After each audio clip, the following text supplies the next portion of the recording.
Well, every week, since we started the show, we created a section called Tech Corner. Tech Corner. Cue the music, right? Absolutely. We've been following this sector because it's been creating so many jobs. We thought that. Now take a look at today's Wall Street Journal headline, and it says, Tech sector in hiring drive. The Wall Street Journal just caught up with what we know and what our guests have been telling us, that tech companies create jobs. Perfect segue to our next guest this morning. He is Matt Moog. He is the founder of a company. Well, he was, you know him as head of CoolSavings.com, a very successful company that was sold for a lot of money. Before that, he was with Microsoft. And now he's got a new company involved in social networking and saving consumers money. Please welcome Matt Moog to Tech Corner. What's up? How are you? Maybe we can get a synthesizer to work with it. That's right, a little bit. We should talk about that first, your name, Sure. because I said Moog. It was always, Wasn't that yeah. a famous synthesizer? Let Right. me ask you about that first. It's Moog is in vogue, or Moog is in rogue? Yeah, it's my father who invented the synthesizer back in the late 60s. So there is an entrepreneurial gene. There is, I guess so, yeah. So now, when you were a kid, did you have hair down to your shoulders? And No. But, you know, I met a lot of famous musicians. Oh, I bet you did. Had, the contribution to disco was enormous. That's right, absolutely. We appreciate you very much. Yes, we never would have had disco. Now we never would have had savings. Start by explaining Cool Savings, what it was, and Sure. now your latest new venture. Yeah. So back in 1996, I helped to start a company called Cool Savings, which was a coupon discount promotion site that eventually registered 45 million people in the U.S. to get those coupons. And it evolved into all sorts of other stuff, but we took it public. Made a fortune. We did well, and so that was in 2000. And then we took it private at the end of 2005. Bought it back for next to nothing after having reaped a fortune, yeah. Yeah, and you know, we hired hundreds and hundreds of people, and it was a successful, profitable company. And then eventually, 6 months after that, I started Viewpoints Network. And tell us about Viewpoints Network. It's sort of an extension of that original concept, right? Yeah, it is, but it really focuses on helping people make smarter decisions. So the idea is that people trust traditional advertising less and less, and they trust more and more the opinions of other people. So if you're going to buy everything from a car to a vacuum cleaner to pick a hotel, you want to know what people think about it, and you want to know it in their words. So Amazon was really the first to popularize customer reviews. Right. And what are you doing that's a little bit different here? So we took that concept and said that, you know, this is great, but what we need to do is have more context around the reviews.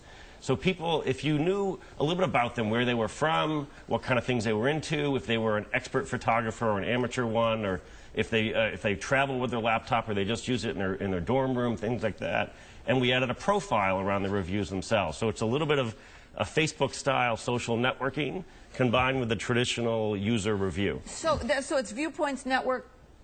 Well, it's Viewpoints.com is our yeah. We're showing a picture of the website, but where's the revenue model? I learned that after 2000. It's not just sticky eyeballs. Of course, it's what's the revenue model? Yeah, so what the good news is we turned profitable only 2 years into it, and we've been there for a while now.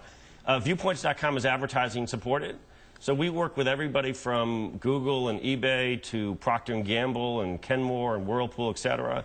And they advertise on the site. And the beautiful part for them is they're reaching what we call in-market consumers, right? So it's people who are actively researching a dishwasher can see ads for a dishwasher, right? So which works for everyone. But you know, I guess the logical question is, you see how so many internet companies start up, you know, and how do you make money out of it, though? Yeah. How does that worm turn for you? Well, one of the key lessons I learned when we started Cool Savings was it really helps to keep the company small. Keep your costs low until you've really figured out that revenue model. So for when we first started Viewpoints, we had 6 people. Even though we had raised $5 million to get it started, we're like, we're not going to go out and spend it all. We started with 6, and a year later we were at 12, and we stayed at 12 for a while. We're now at 60, and we're going to grow to 90 by the end of this year. But it's because we've had the demand there. And I imagine that those people who jumped in early on were pretty pleased with the developments later on. Oh, yeah. They got rewarded handsomely. But I just heard there are 30 jobs being created at Viewpoints, and you're a Chicago-based company. That's right. Okay, Viewpoints.com is a website, but what kind of people are you looking for now as your company grows? You know, so we're looking for software engineers. We're looking for what we call community managers, people who can work with the members of our community and the writers of reviews online. We're looking for people who are good at online marketing. And we've hired a lot of recent college grads as well who are interested in the internet and digital media and things like that. How much? I know there's a range of pay. How healthy is it? You know, it's pretty good. I mean, it depends, obviously, sort of seniority and things like that. But you know, a starting person can make $40,000 or $50,000 a year in some of those roles, and it can go up to $100,000 a year for some. Okay, worth repeating then. The website, if you want to check out if you're about to buy something, what other people who you can find out who they are or more about them, what they think about the product, is viewpoints.com, and I'm sure there's a contact us button right on your website if you're interested in doing some kind of tech chat. And by the way, Flashpoint was one of the last tech corners, and before that it was Groupon. I believe both of them have done quite well for themselves recently. Yeah, and we're also licensing our technology too. Oh, beautiful. So we run a site called mysears.com for Sears, and they have 1 million users there. So it's really people who want to know what real people think, and who is that's writing the review. Exactly. Extended the concept. Yes. Congratulations. We're going to be back. Congratulations. Great. A year from now when you've got more jobs. Right. Thanks very much. Bring the synthesizer next time.